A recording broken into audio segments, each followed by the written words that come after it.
हमारे व्यस्त जीवन में ईश्वर की आवाज़। इस दुनिया में जो भी चीज़ है उसका उद्देश्य है। हर चीज़ का उद्देश्य है और ईश्वर सब चीज़ को किसी विशेष उद्देश्य से बनाया है।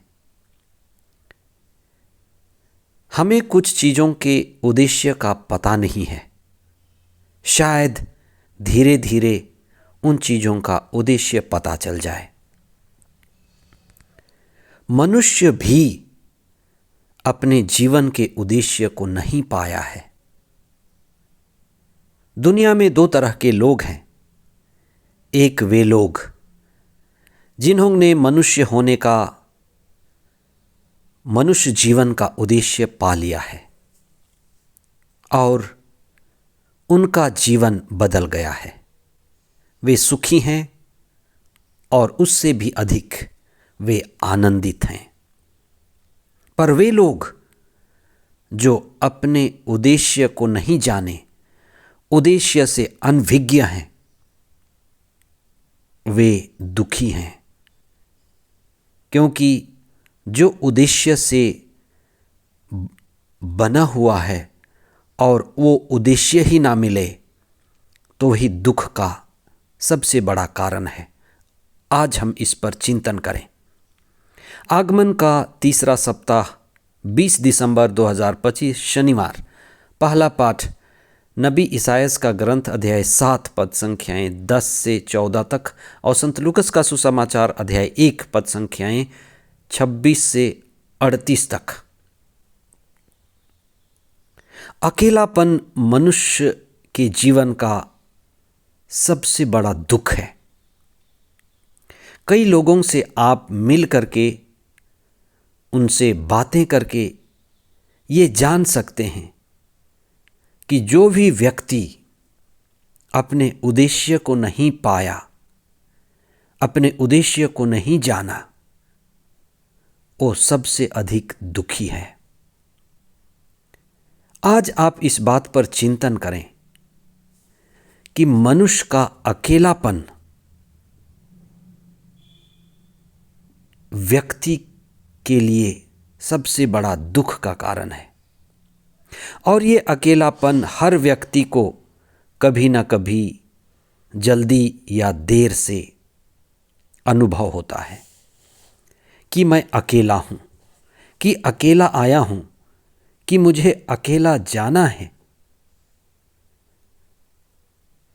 फिर हमें कुछ समय निकाल करके व्यक्ति के अपने अकेलेपन के उद्देश्य को जानना है।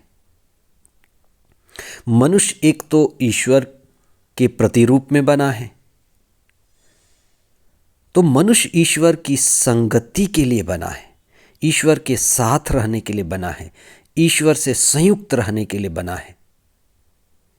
इसलिए जो मनुष्य ईश्वर से संयुक्त हो पाता है, प्रार्थना कर पाता है, जुड़ पाता है, ईश्वर की संगति कर पाता है, जो सत्संगी है, वह सुखी है और उससे भी बड़ी बात आनंदित है। आज आप इस विषय पर चिंतन करें। आज के पहले पाठ में प्रभु का वचन कहता है कि ईश्वर स्वयं चिन्हों के द्वारा, प्रतीकों के द्वारा ये बताएगा कि ईश्वर मनुष्य के साथ रहना चाहता है। ईश्वर मनुष्य के साथ रहना चाहता है। ईश्वर जो उद्देश्य मूलक है, मनुष्य को इसलिए बनाया, अपने बच्चे जैसे अपनी संतान बनाया कि मनुष्य ईश्वर के साथ रहे और जो भी ईश्वर के साथ है उसकी बेचैनी दूर होती है। इसीलिए जो ईसा को नाम मिला, जो नबियों के द्वारा, महादूत के द्वारा, इम्मानुएल, जिसका अर्थ है ईश्वर हमारे साथ है। तो ईश्वर ने मनुष्य को बना करके नहीं छोड़ा, अदन वाटिका में नहीं छोड़ा। ईश्वर हमेशा चाहता है कि मनुष्य ईश्वर के साथ रहे। इसलिए अकेलेपन का एक ही इलाज है और दूसरा कोई इलाज नहीं है कि हमें ये जानना है कि हम ईश्वर की संगति में रहकर जीने के लिए बने हैं।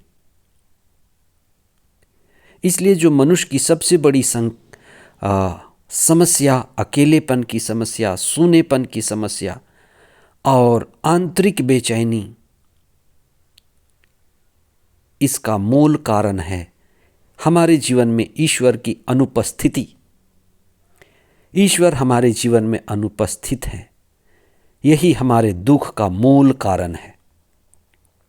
इसी बेचैनी को, अकेलेपन को, सूनेपन को दूर करने के लिए ईश्वर हमारे बीच आए और इम्मानुएल बनकर आए। इम्मानुएल, ईश्वर हमारे साथ है। दुख में और कष्ट में ईश्वर हमारे साथ है। अच्छे दिनों में, बुरे दिनों में, इम्मानुएल उसका नाम है। ईश्वर हमारे साथ है। संपन्नता में, गरीबी में, मृत्यु में, जन्म में ईश्वर हमारे साथ है। इसलिए आप इस शब्द पर चिंतन करें, गहराई से चिंतन करें कि हम सभी इस दुनिया में इसलिए हैं कि प्रार्थना करते हुए ईश्वर की संगति में रहकर जीवन बिताएं। प्रभु के वचन को पढ़ते हुए इम्मानुएल को अनुभव करें और ईश्वर के आशीष और कृपा को अनुभव करते हुए ईश्वर से संयुक्त होकर जो भी हम अच्छा कर सकते हैं, बेहतर कर सकते हैं, उनकी संगति में रहकर करें। और ये क्रिसमस का समय इस बात को अनुभव करने का समय हो कि मैं अकेला नहीं, मेरा परिवार अकेला नहीं, मेरे लोग अकेला नहीं। ईश्वर इम्मानुएल बनकर हमारे बीच में है, मेरे साथ है। आमीन।